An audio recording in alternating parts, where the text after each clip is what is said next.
Change.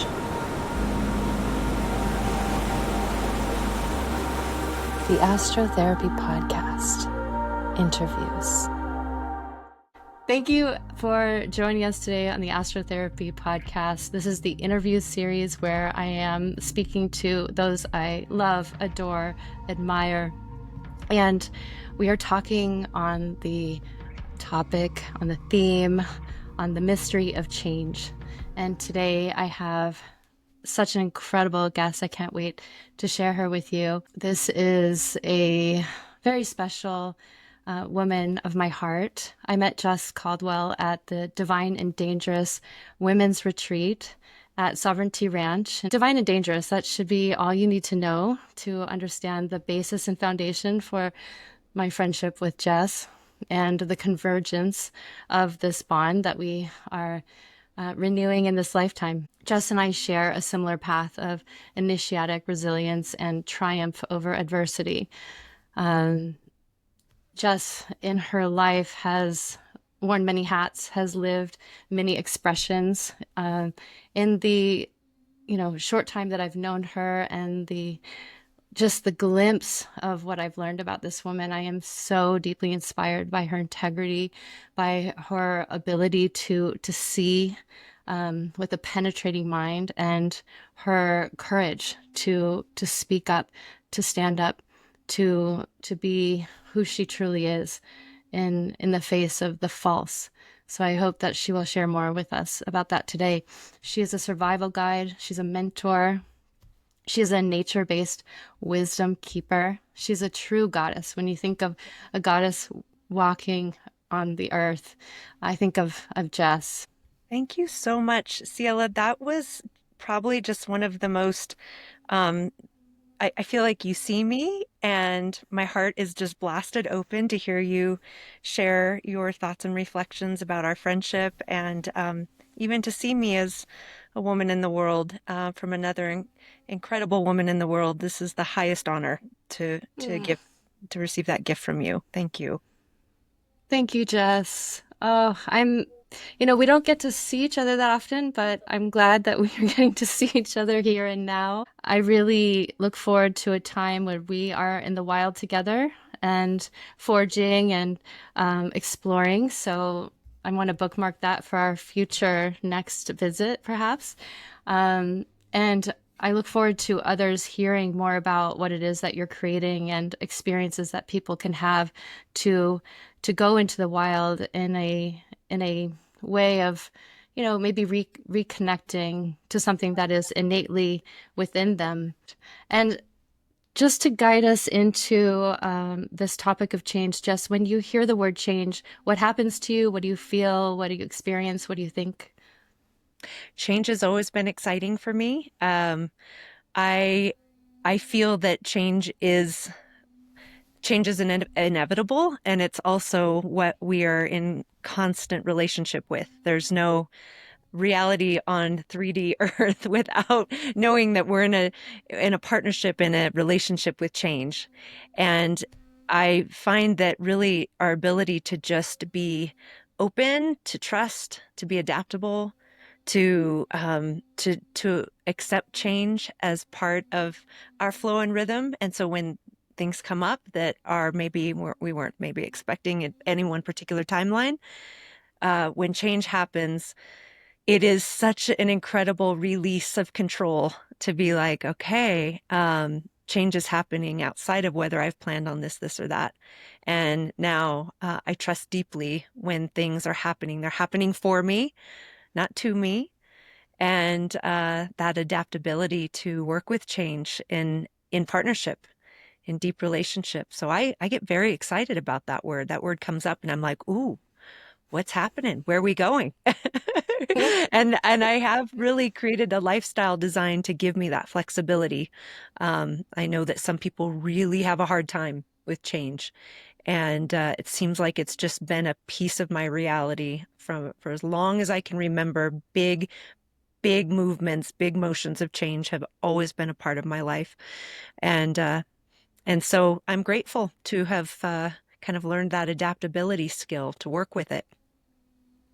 Amazing. I want to follow the thread from now, kind of into the past and have an understanding of, bringing us back to the present moment, how you got here, full circle. But starting now, you are a wilderness survivalist. You teach those of us who, may not be as comfortable or remember the skills that we maybe have in these physical bodies, but you're teaching people how to reconnect with the earth and how to protect and maybe be in harmony in a way that we've forgotten. So can you tell us a little bit about what you're up to these days and how wilderness survival skills have taught you what you're speaking about: adaptability, resilience, surrender?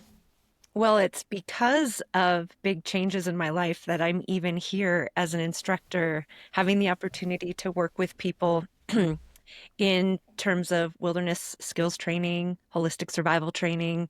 It's because of great change. And I could go back at the beginning of the 2020 shift where things were different because of our reality changing right in front of us. And because of that time, I was a marketing director for a performing arts center, and I lost my job marketing live performances because of there was no public events happening during the pandemic, and I lost my job. And I didn't have the ability as a single mom to keep my mortgage payment going. And I had that kind of right in front of me. Okay, life has changed. Just when everything was kind of feeling that even tone of I got my career and I have my salary and I've got life insurance and a 401k and health insurance, all the things, all of that was just gone. And I had to sell my house and figure out what I was going to do next with my life. And given that I had some fear come up around the future and even just what am I going to do if the food supply chain wasn't doing its thing? And I did run out of toilet paper. Like, I lived in the suburbs and I didn't have toilet paper, and I wasn't doing $2,000 grocery trips to Costco to stock up. And that fear, that sense of uncertainty led me to take some of my first classes. And hey, I want to, like, how did our ancestors do it before Costco? Like, clearly we got here before modern world. Our ancestors were able to figure out food, water, shelter, and got us here to where we are. And it led to this exploration of how did we do this before? It led to me going fishing for the first time and harvesting food, harvesting clams. It led to understanding what it was to become a conscious hunter and to hunt for food. Those few years was all about food sovereignty for me. I wanted to know how I could procure food on my own. And that the more I got into these beautiful wild places for fishing, hunting, foraging, I took ethnobotany classes to start learning about wild plants. The more I realized that in these beautiful wild places, I needed more skills, like what we now call wilderness survival training, which is kind of an ironic name because it's really just human skills 101. It's there's no wilderness survival in, the ability to make fire out of natural materials and harvest food and know where our water resources are and be able to set up a safe shelter at night. Those are human skills. And so I got back into taking human skills training. And I really did this full time with my life because at the time I didn't have a job. I sold my house. I had a little bit of money from that sell. And I decided that every step I took in learning sovereignty skills, the more free I felt. The fear was melting away. I felt capable. I felt a sense of just relief for the pressures of our modern world. I had an obvious connection to the outdoors and to nature because food sovereignty put me in the outdoors.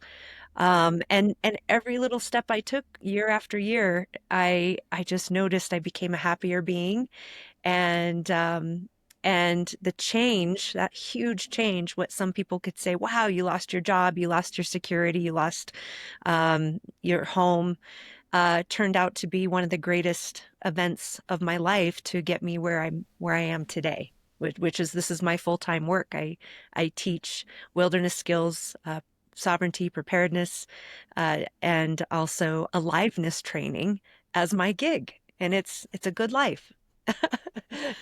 Congratulations, Jess. That's amazing. When we met, we were sharing just, some of our origin story. And I shared with you that I was preparing for a major quest in the wild. And you really inspired me to take my own kind of health and well-being into account in my preparedness for that extended quest. And you asked me, are you going to have a fire? And I was like, I don't know. And you're like, well, why not? Why not? Why wouldn't you? And you had this intuition. You just had this knowing that you could support me in this way of opening my eyes and my heart and my perspective to different ways of taking care of myself while out there on the quest. And you really had the intuition to connect me with a dear friend of yours, now a dear friend of mine, Ryan McGuire, and which led me into a 5-day solo wilderness survival experience with him.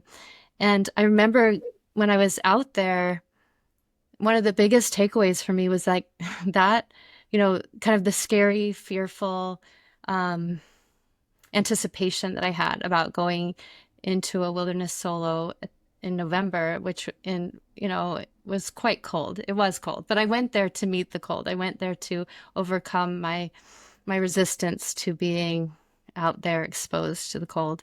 But I felt so at home. It's like actually the resistance, the fear, all of that is more attributed, I think, to trying to navigate a material world that is something that we've created.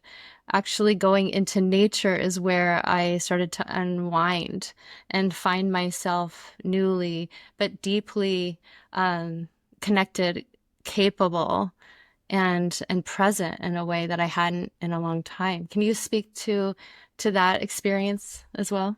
Well, I just loved that moment in time where you and I had that moment where you're telling me about this quest and this solo, and all of a sudden just all these ideas of how you could empower yourself to have a different experience that was of your creation and of your, not something happening to you where I'm going into this unknown quest and I don't know opportunities I'm going to have to take care of myself.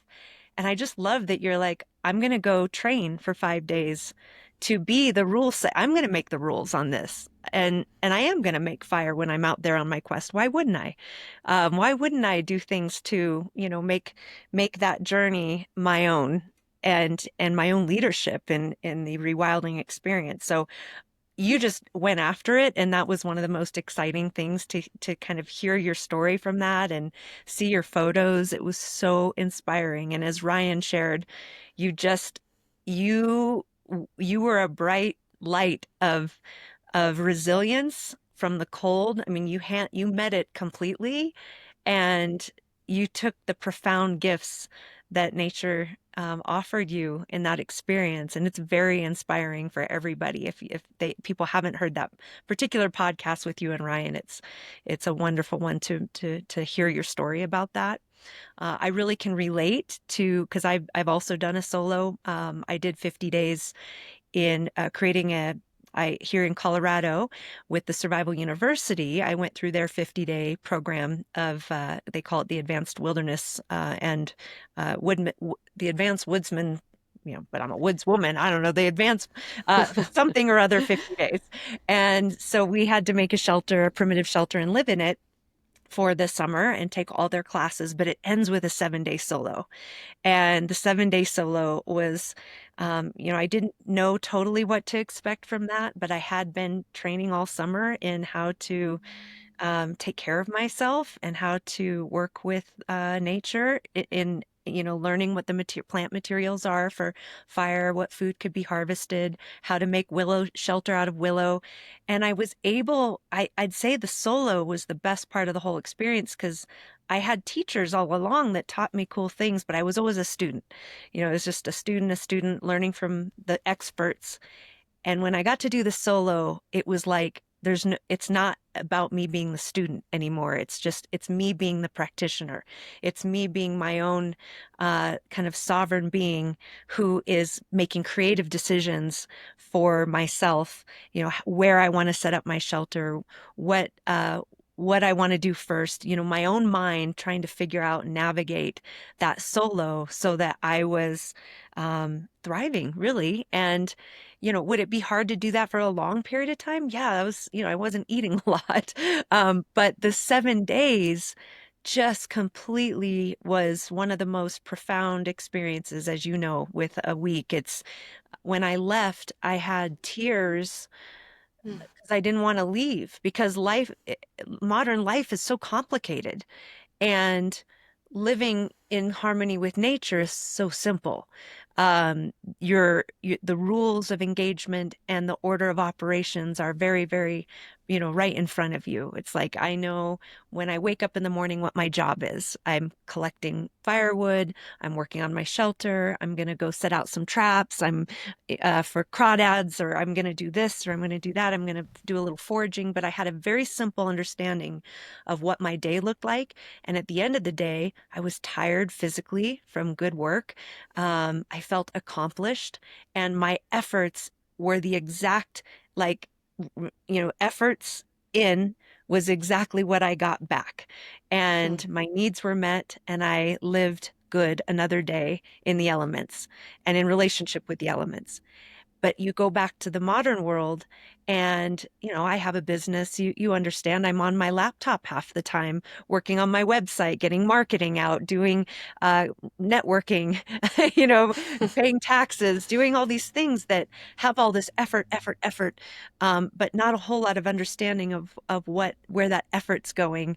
And at the end of the day, my exhaustion is different. It's not like the normal, it's like brain exhaustion, it's fatigue, mental fatigue, it's emotional fatigue. And we really have set ourselves up in modern culture to have some challenges that has created not necessarily our most thriving life when it comes to our mental well-being, anxiety, depression. It's full on. And yet nature gives us this reset that's so powerful. Oh, I can so relate. I just remember and know, having grown up in Jackson, Wyoming, I feel the wild and the wilderness in my bones, in my blood, in my DNA. And, going out into nature is, even though it can be exhausting, it's so replenishing, it's so rejuvenating. It's that kind of tired that, it seeps in, right? And it activates something. It activates a joy. It activates a sense of well-being. Um, and I don't necessarily have that after being on my computer all day. I'm seeking that. Okay, what do I need to do in order to replenish myself? I have to go to something else because the the lifestyle that we've set up is one that is depleting, unfortunately. And I'm currently really struggling with how to find the balance of the replenishment to the depletion. And, you know, the wilderness is always a good choice. Going out into nature is always a good choice. And Jess, I'm just curious if you can share your thoughts on how the survival skills that you've been learning out in nature can apply to surviving modern day life. What is the parallel there? So I've got quite a bit that comes to mind that I could share around this. So from just the standpoint of yes, I teach wilderness survival skills. And I also teach preparedness and resilience building. That's something I've been a preparedness coach for many, many years before I even was into my wilderness immersions and rewilding lifestyle. I had always felt this unease around the vulnerabilities of what we've set up for ourselves in our modern lifestyle. And with that, I mean, that was something that happened to me from a young age. I remember being 14, 15, asking my parents why we would live in an earthquake zone. Why are we doing this? Why are we doing that? I don't feel comfortable having our cabin on the water, on the river. I mean, I've been saying these things since I was a teenager, and and having dreams. I'm a dreamer, so the dreams were very, very real, and gave me all sorts of insights to things that made me feel that I probably have a reason to not only learn about the vulnerabilities of being in relationship with Earth's and nature's power, but also how to better how to talk to people about being more prepared. And so preparedness has always mattered to me. Now, years ago, when I married my husband at the time, built underground bunkers for a living, which is just unbelievable.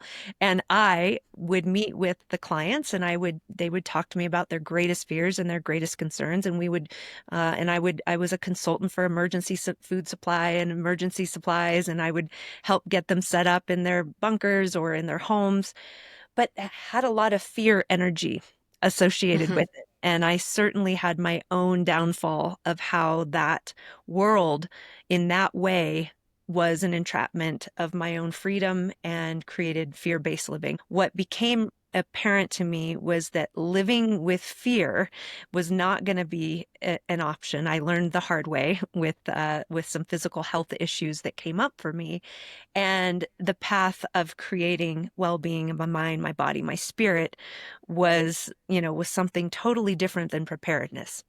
Where I'm at right now, because yes, I have that in my training and in my background, and now you add in this wilderness survival skills piece, it's an interesting combination that I'm able to work with. But where I'm at now is I actually say that I'm a holistic survival instructor.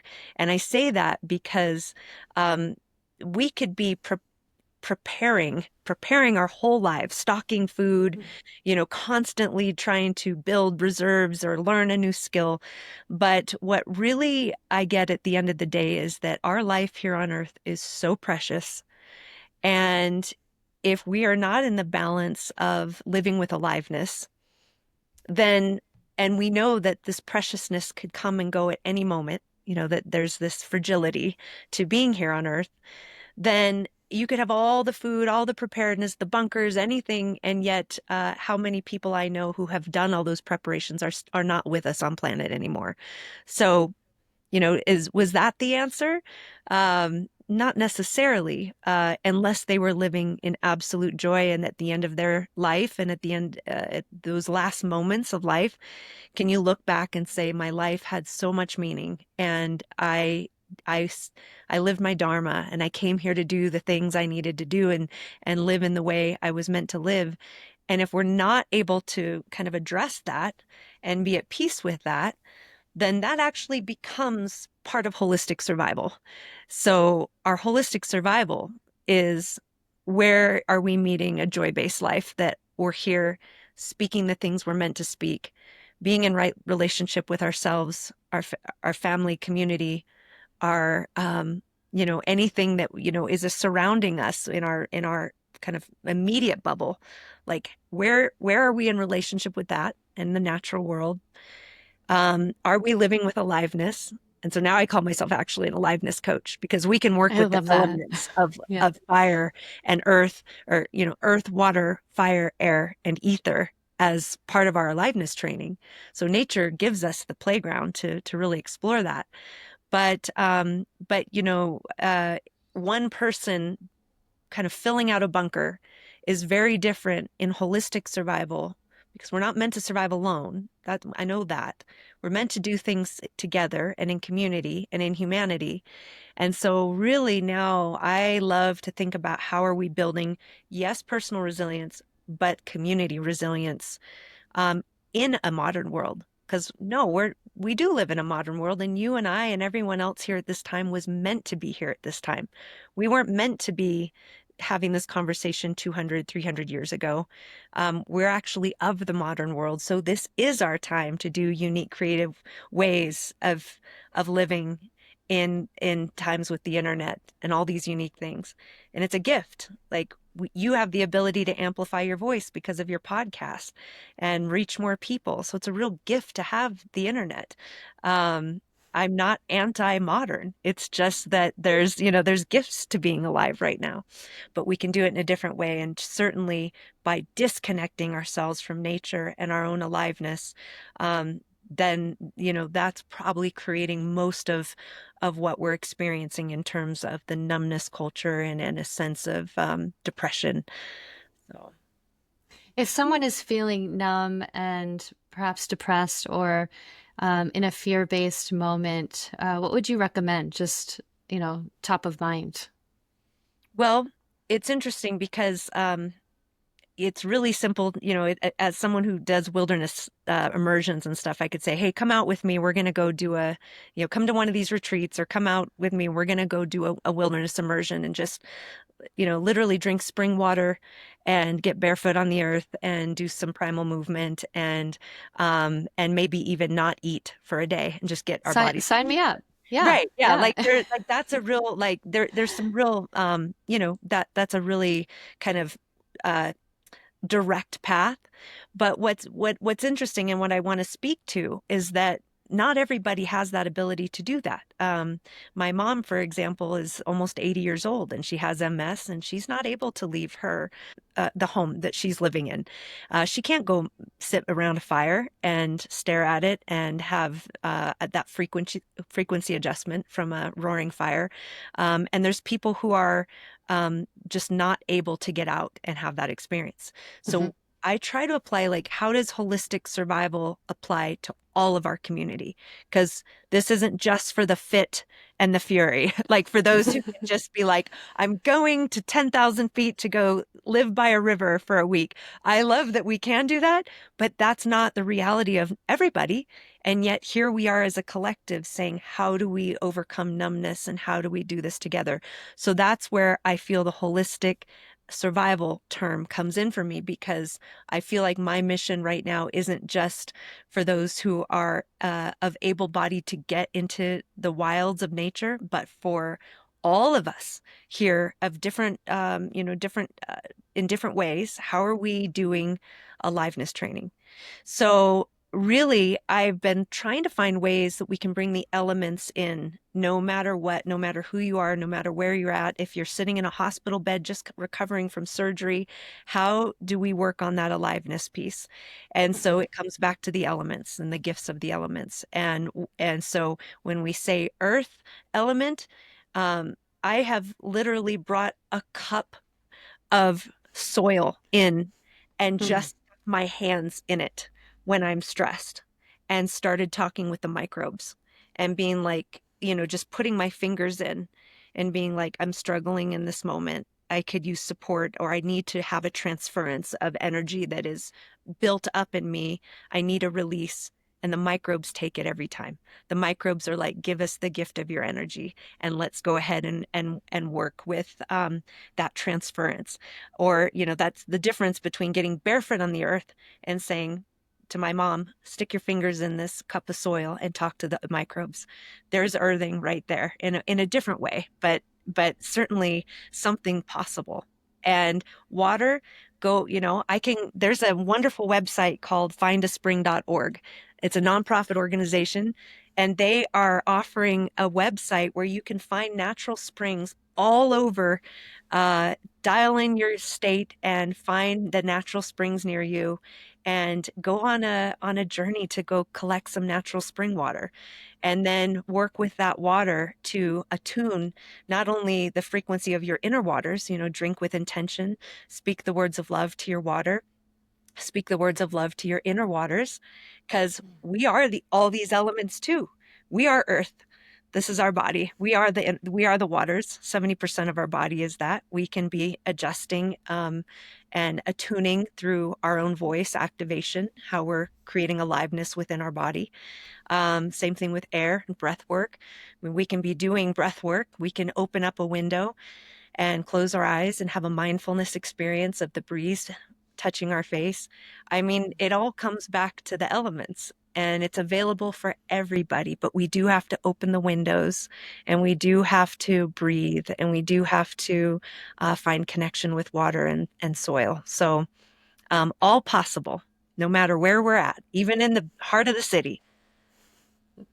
Thank you for those reminders, Jess. I love the accessibility because some of the people listening to this today might be in New York City and they're like, well, I have to work, for the next foreseeable future. And how am I going to, calm my nervous system? But I love just, bringing in some earth, or you have a potted plant, in some soil in your house. You could just go commune with your plant. Yeah. Yes. So you speak a lot about community, and you and I both know that community can be such a transformative force in our life. And community can be very supportive, and at the same time, not all community is the same.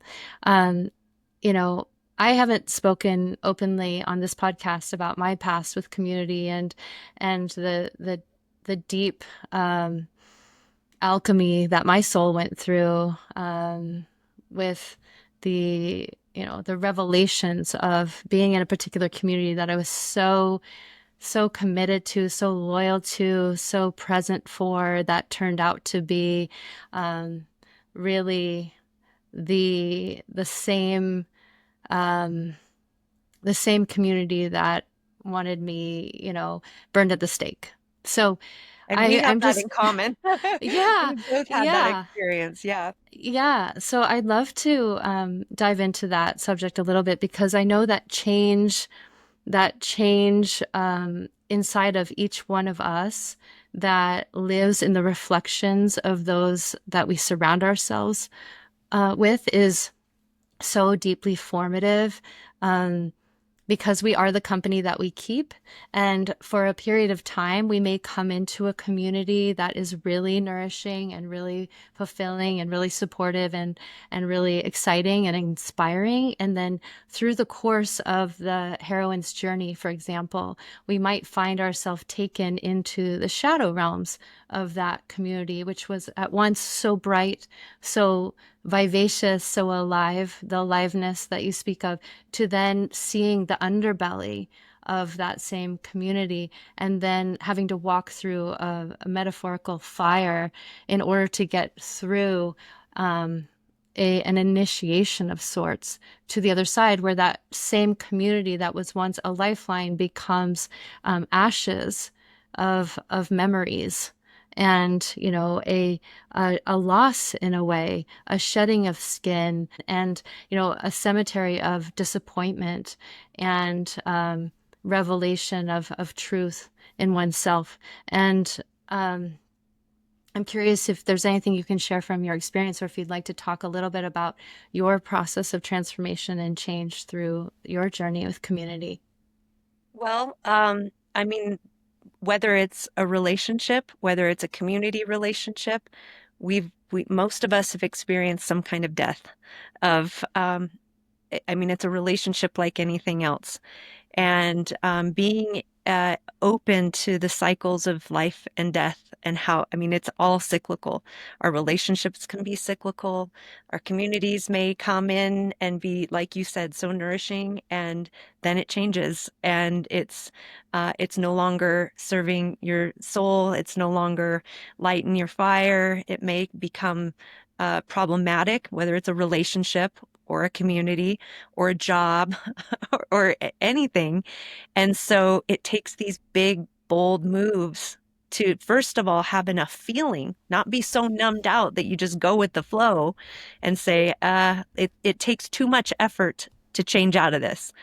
So many people have the fear of change, that to leave a bad relationship, to leave a bad, when I say bad, like no longer serving you relationship, no longer serving you community, no longer serving you job, or because that's a community too, sometimes, to stay in those situations, even though they are a direct energetic poison for your body and for your soul, your spirit. It's like it takes a lot of courage to listen deeply to the intuitive guidance that says it's time to change. It's time to make that bold move, even though it means possibly full disrupt of my life. And And yet, that's the trust part. I think I used that word here at the beginning, the trusting that things aren't happening to us, they're happening for us. And when with deep listening and the courage to step into change and to maybe leave that community, leave the relationship, maybe even leave a toxic job. What's on the other side of that is not only your own activation of trusting yourself, trusting your gut, knowing you got yourself no matter what. It's like, I got you, little Jess. Like I got you from, when I say little, I sometimes am talking about the little girl in me who's like, Mhm. who's my parent? Who's making the decisions here on my behalf so that I'm safe? We all have some of that going into our adulthood.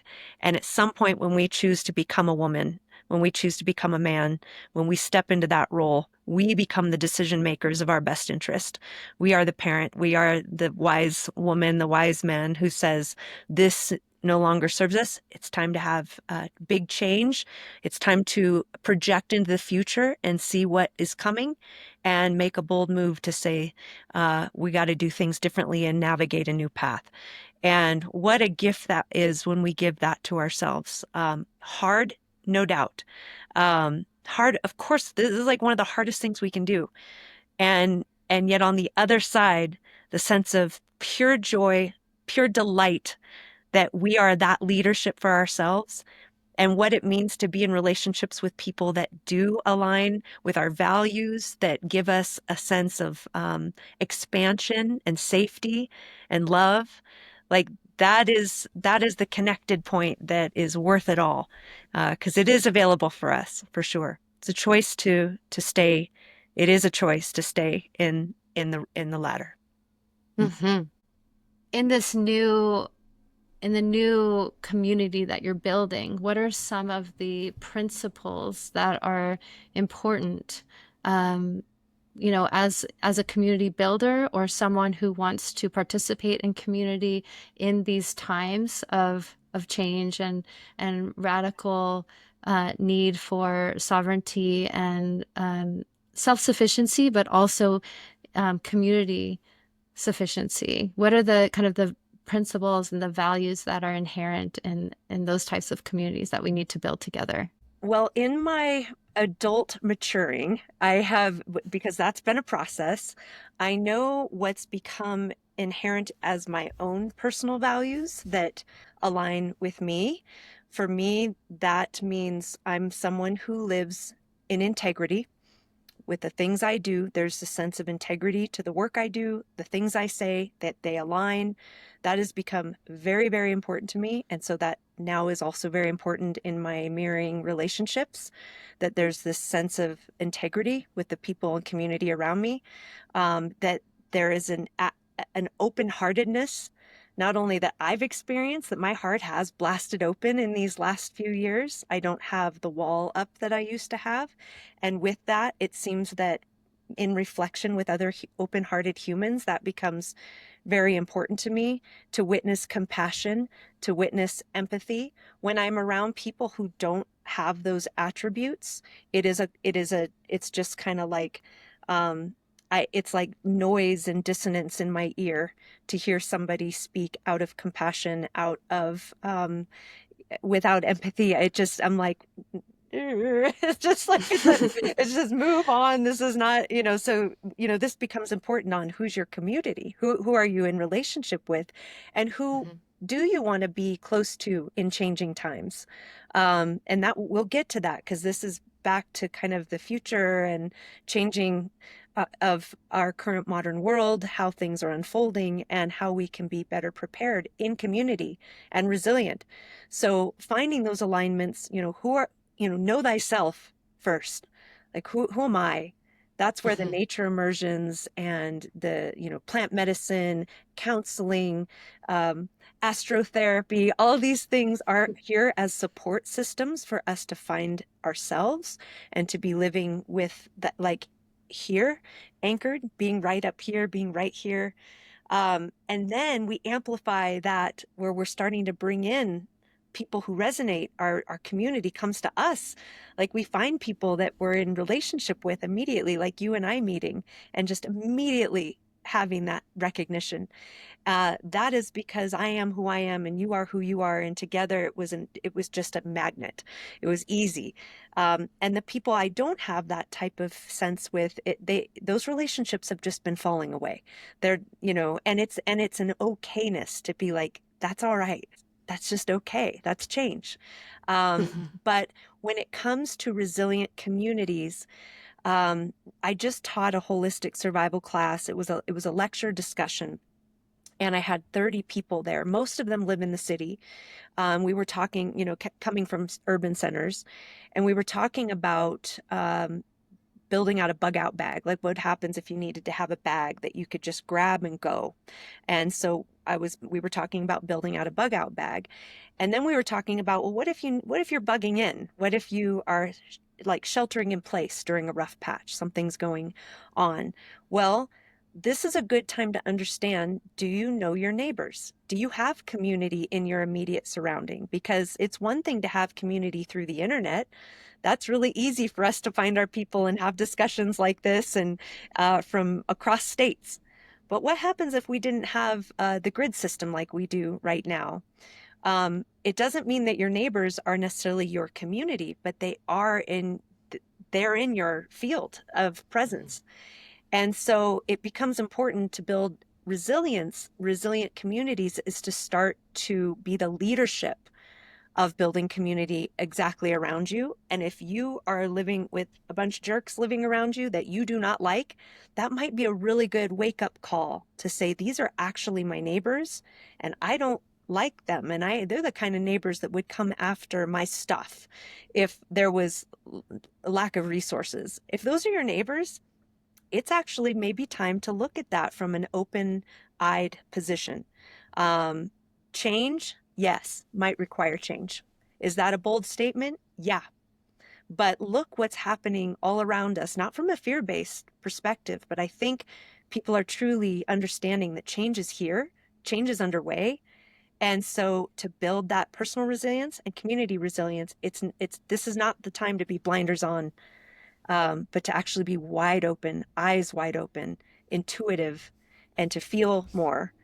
So I actually tell everyone, like, I used to live in a neighborhood where we, as a neighborhood, would gather once a month. Anyone that was new to the neighborhood, we'd invite them over. We would talk about resiliency as a neighborhood. This was 10 years ago. We would talk about what resources we could bring to the table, what we could do to support one another. We didn't have a beekeeper at the time, so I started a new project of learning how to be a beekeeper because I wanted to add honey to the group. There was a woman who was a master gardener, and she was like, I'm building gardens big enough that we can all come and participate in the gardening. And my garden's wide open for everyone to come and have their own row of planted food for their family. We had people one guy was a ham radio operator and was giving lessons on communications, and we got walkie-talkies, and we established something living in the Pacific Northwest that if there was a big earthquake, which could very well happen, we had signs, one green, one red, that if you were in trouble and needed help, you put a red sign up in your window. If you were good, you put a green sign up. That way, when we would go to the vulnerable homes, knowing that there was maybe some single moms with young children, maybe there was some elderly, we knew that we would need to check on them because we knew who our neighbors were. And we knew that if they had a green sign up, that's one thing, we can keep going. If it's a red sign up, they need help. And it was this efficient way that we were starting to not only build trust, that it's like, I'm here to help, I'm here to support, I'm here to be a community member, because this is what neighbors did hundreds, when the people lived on the farms, rural, there was barn raising events. And if there was a death or a birth or a shortage or animals were in trouble, people go and they help one another. Well, in urban settings, we've lost that piece and we don't even know our neighbors. And so with that, there's lack of trust. There's uncertainty. You don't know who your neighbors are. And because there's this four-wall experience around us of not talking to our neighbors, again, this goes back to holistic survival, we have become numb to our humanity. There are people, I'm not saying we, maybe everyone listening to this podcast is probably not those people, but there are people out there who they are programmed to protect their goods at all cost, whether that means, violence, stealing. I know those people. I've met them. They're out there. There's a lot of them out there. Their whole plan, and this just came up with recently. I had a conversation with a man who lives in a city who said, my plan, if things don't go well, is to take from others. And of course, I had to activate my fifth seal and be like, I think you need to come to one of my holistic survival trainings because that at the end of your life, we're all going to die. At the end of your life, that's what you have to sit with and go on with is that, your last acts on this earth were to steal, take, pillage.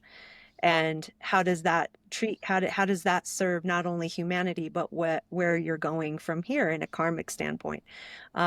So what we should be saying is, how can I serve? What skills can I learn and to serve? And how can I create better connections within my community to build resiliency? Because we're going to need neighbors and we're going to need each other and we're going to need those networks. And everybody has a role. Everybody has value. There's I'll say one last piece here and then I'll take a pause. But I had a woman who came to one of my survival classes and she was older and physically not someone who's going to go running around doing much at this phase of her life. She was an elder. And in her right way to be able to just be in and be the wisdom keeper. And she said to me, in a survival situation, I wouldn't be able to offer much. I'm pretty much kind of unable to do much physically. And I was like, yeah, but look at how all the kids at this event are gravitating to you and hearing your stories, and you're telling jokes, and they feel so drawn to come and be with you and sit with you, and you bring light energy to the group and you bring wisdom of your years. And so everybody has a role. Somebody has to be in care of our young ones. Someone has to be holding peace and energy and love frequency. And so we need to protect absolutely everybody in our tribe, the young, the middle, the olds. We all have this perfect place for being here. Everyone has a role. So we need to protect that fiercely. Thank you so much, Jess. That's a lot to take in and to contemplate and perhaps really consider action. In these times, I feel like there's, just thinking about things isn't enough. We have to really consider what are the actions that we need to take in order to implement them into our lives, to kind of roll with the changes that are coming to us, that are invitations in our lives. I wanted to ask you, if you could just share a special moment that you've had in the wilderness that really brought out that aliveness in you. Well, I mean, I've had a lot because I spend a lot of time, thankfully, in the outdoors and in nature, and really, I think,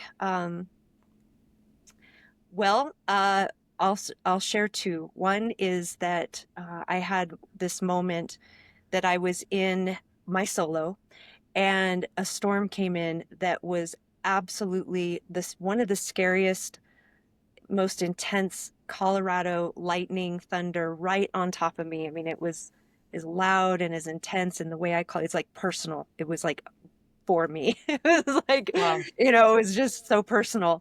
And it went on for hours. I think it was on our second night. I had just gotten my shelter dried in. So I had that piece for me, but I didn't have communications other than I had my cell phone, no cell reception, of course, but I could record. And I had even made a little video to my boys, to my young men who are now 18, 19 and 21. But I left them a recording because I didn't know if I was going to make it through the night. It was that intense. And it felt like the lightning was unbearably close. And there was concern of fire, and the rain was unbelievable, and there was concern of flooding. And I had this moment where I'd already done my personal checks of I had a fire going. I used my skills to know that to make this fire stay through the night, I found some fat wood, which has just got a lot of resin and pitch in it, which you probably know about. And I put it on my fire so that my fire was really strong. And I protected it as much as I could because I knew having fire for the whole night would be important so I wouldn't get hypothermic. I knew my shelter was enough away from the river that I wouldn't have to worry about flash flooding. So, I'm doing this mental checklist of like, have I done everything I can do that's in my power to know about being in wild places and staying safe in terms of what I have control over. Those things, yep, check, check, check. I know my stuff. I know that I've done what I can. But the fear of the unknown of what that storm was going to do or bring, or that, whether I was going to make it through the night, that was out of my control. It was a sense of just like, I don't, it was fear, absolute fear. Mhm. And after hours, there was something that happened, like a switch that like turned over, where I was like, my nervous system is shot right now, and I could sit here for however long, much longer, and be terrified, or I could literally switch my brain and start to look at this differently, have a new experience, and think, wow, I am in the eye of this storm. Not many people get to be this close to this much power. Why don't I just ride it out and enjoy every moment of it, and just feel that sense of like the opening, like it's like I was just like this, and it's like, why don't I just uncurl and just give it to God, Ah. give it to God, give it to, give it to, give it, re release control. And, Yeah. it was literally like an unfurling of my body and an opening of my hands and the energy centers, and, and breathing and being with each loud crack. It was like, I was like alive, awake, just being like, this is for me. This is for me. And it was a gift. And tears were running down my face. And I was like, not many people get to have this experience. Like, this is as raw as it gets. And I just felt the gift of it. I felt in gratitude to be close to it, to witness life, and to witness the profound fury of nature. It was like, oh my God, like, thank you. And yeah, like, I know you get it. And it was just, it changed everything to flip the script and to feel deeply and just unfurl the fear. Mm. Oh, thank you so much, Jess. That is such a beautiful, beautiful gift. Thanks. I feel that too. And I appreciate your recognition of that experience. There's one other time I've seen the uncurling, and that was when there was a friend of mine on hospice care, and Mm. he had his moment of his last breath. And I literally watched his chest rise and his fingers uncurl as his soul left his body. And it's like a very similar energy. It's kind of like a death. It's like a death of the ego, a death of fear, and a letting go of control. And that is one of the opportunities that nature gives us.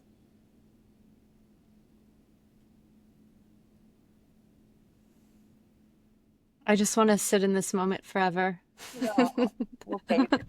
Yeah. Oh, Jess, thank you so much. How can people find you? What would you like them to know about what you're up to right now? What are the invitations on the table? Thank you. Yeah, I'd love to stay connected with anyone who feels that this could be a path for them to work with me. My website's wildkindoutdoors.com. I'm actually this year in the next month launching a nonprofit, wildkindacademy.org. That will be coming soon. That's all for youth and teens. So that will be Mm. really a dedication to our next generation of change makers, which is very exciting to me. But Wildkind Outdoors will be my work, everything from, gosh, the last weekend of August here in Colorado. You could come out and do a 2-day wilderness survival training with me and the owner of the Survival University. And we're also going to take people on a 2-day backcountry hiking adventure right after that to take the skills into the backcountry in a facilitated way. It's a beautiful experience. I've got some wilderness first responder offerings coming up. I'm not the lead instructor, but at the Sovereignty Ranch in Bandera, Texas, where we met, I'm going to be helping facilitate a wilderness first responder training. And that's with Off-Grid Medic, and they'll come out for 7 days and teach the medical side of recognizing a medical emergency, being able to help yourself and others if there's no 911 or EMS system, which is a really powerful training. So we'll be doing that in November. And then this year in the fall, actually, I'm launching here in the next 2 weeks a women's leadership and rewilding cohort.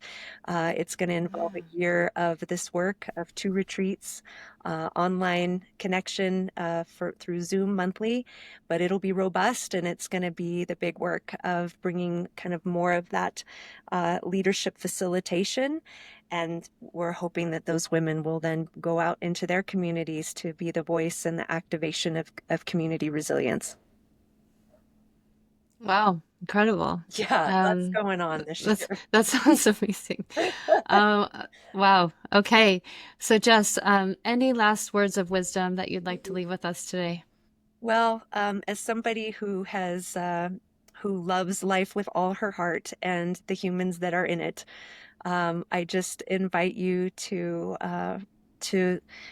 stay open, to change, to big change, to also have eyes wide open to make the necessary change needed in your own personal life for future thinking, for thriving. Be in your own aliveness so that we're not numbing ourselves through this time of change, but we're feeling it all, and we're feeling it deeply, because that's actually why we're meant to be here at this time, is to open ourselves up to be the change makers.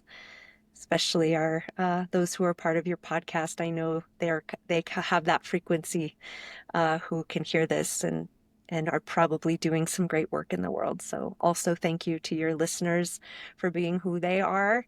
And thank you for you being who you are, your amplifier, bright light of sunshine radiating and sharing your poetry and your voice, and building community in the way that you do. And your intuitive pieces. This is a time for people like you to shine, like all of us who are letting the intuition be our guidance. Let the feels be our guidance, not the narrative. Thank you so much, Jess. I'm so grateful for your time, your energy, for tuning in from some mountaintop in Colorado with the wind beating down the door, and,